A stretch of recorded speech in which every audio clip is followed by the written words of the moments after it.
Will the defendant please stand?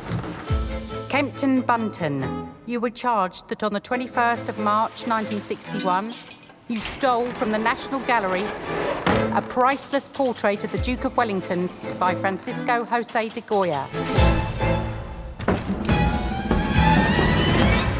Not very good, is it? We're convinced that the Goya has been stolen by a highly professional, international criminal gang. Mind your boomers! Almost certainly a trained commando. You all right? Bit of biscuit. One problem. What's that? Your mother. I can explain. I'm shaken. It's the shock. Shock, yes, I'm shocked. There's a stolen masterpiece in my wardrobe. What's he actually asking for?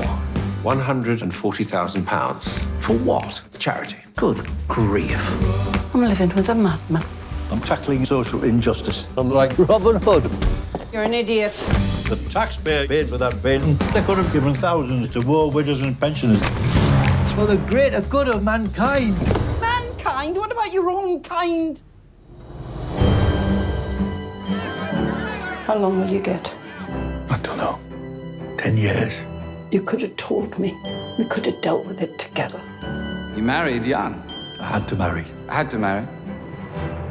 It was love. He is not a thief. He borrowed your Goya to do a bit of good in this world.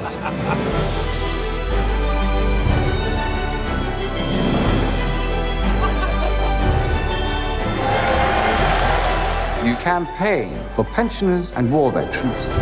Every time someone gets cut off from the rest of us, this country comes a foot shorter.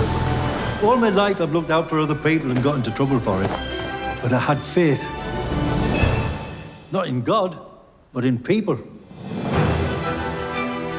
How do you plead? Not guilty. For those unfamiliar with court proceedings, that was the plea, not the verdict.